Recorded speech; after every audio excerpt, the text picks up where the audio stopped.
المثارة النقاش كامل متفقين عليها، فقط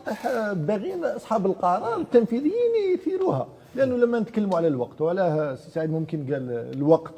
يعني والتعطيل، احنا لازم التنفيذيين وين ما كانت المركز تاعو يفهم باللي كي يعطل المشروع ما ينطلقش باي اجراء اداري ولا ما، يليق يفهم باللي رانا مأخرين باش نوظفوا شاب ولا اثنين ولا ثلاثه، ولما مأخرينهم هذاك تما راه يدي فيه من حتى على البطاله والخزينه راها متاثره، لازم هذا نفهموا، كي ناخروا مشروع يليق نعرفوا باللي ضريبه ماهيش تدخل الخزينه وبالتالي ماناش طايقين نمولوا مشاريع اخرى، هذه كلها معطيات، ثم ما تعلق بنقطه جوهريه اخرى يعني هذه تاع يعني تاع التصدير والحصول على العمله. اليوم انا والله للامانه كي عرفت ممكن فكره على النقاش اللي غادي يثار هنا بعد ساعه عشيه، يعني كي خرجت من لابيان رحت ثم الساكوا والله غير رحت وسقسيت شحال نصيبه دار 282 100 اورو ب 2,820,000. وباش نعطوا مثال ندير مقاربه واش راه يقول سي مراد، هيا تخيلي انايا مثلا كمصدر نبيع مليون اورو ونجي تقول لي جي حطها في البنكه، انا نعرف باللي ذوك مليون اورو شحال غادي 28 مليار، تحطها في البنكه وتعطي لي فيها 15 مليار، دونك ذهنيا ما نكونش مستعد باش ندير ولو تعطيني 20%. من نهار اللي نقول لك اخويا الدوفيس تاعك دير، نهار اللي تحتاج احتياجات تاع تمويل ولا دي على الاقل نسبه كبيره ونراجعوها، احنا واش غادي يصرى؟ غادي يصرى انه غادي تكون عندنا احتياطي تاع صرف يولي يدخل، لانه الشيء اللي راه صار درك واش كل شيء الضغط راه على المحروقات على البترول، هي اللي راه تجيب لنا دوفيس، وحنا السياسه النقديه اللي راه كاينه راها مزيره على هذاك الدوفيس لانه محتاجه باش تمول الواردات على سنوات طويله، ومحتاجه كذلك انه التغطيه تاع الكتله النقديه ام2 اللي راها بالدينار راها واسعه، يعني لازم نزيدوا في الاحتياطي الصرف ونزيدوا في الذهب باش نحافظوا يعني التضخم، دونك هذه كلها راها متشابكه، وبالتالي انا لازم نفكر في العمق وامور اللي تكون مبنيه على اساس اقتصادي صحيح. يا سيدي الناس الجاليه تاعنا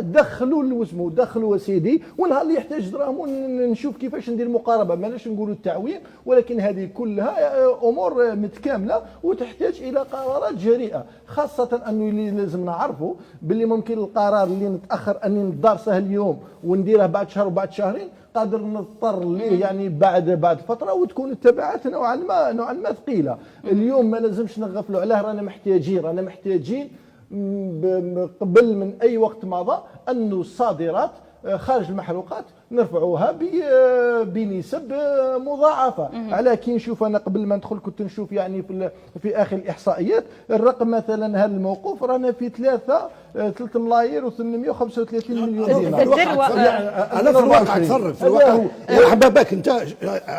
الاصل ان يكون التصرف. رئيس الجمهوريه اعطى المثال تاع الدقره. اكيد الناس وبالتالي دوك احنا راه كاين واحد التعقيدات ولا واحد الامور اللي ما راش تخلينا نتفاهموا، على راني نقول لك محتاجين اكبر قوات. السنه دونك رانا في 2025 اخر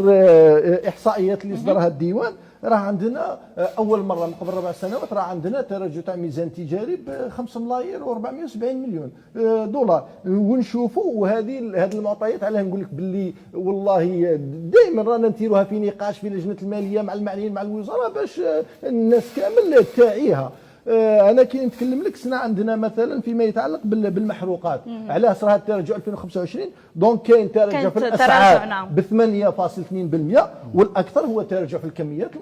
المصدره ب 2.1%. واليوم الدوله تاعنا اكيد راها تكبر، رانا نحاولوا نديروا جهود، وحتى احنا كنواب نطالبوا باش نستهلكوا غاز طبيعي اكثر ونوصلوه كامل القرى يعني في الجبال في دار واحده، وبالتالي هذا واش يعني انه الاستهلاك المحلي راه يزيد. ولما يزيد الاستهلاك المحلي وانت الانتاج سواء الاستكشاف ولا الانتاج ما يزيدش بكميات تستجيب الى هذه الزياده ما يتماشاش بالوتيره تاع التزايد، يتاثر لك انه الباقي للتصدير يتاثر، وبالتالي تقع علينا ولا شوف قطعه انه نعوضوا قطعه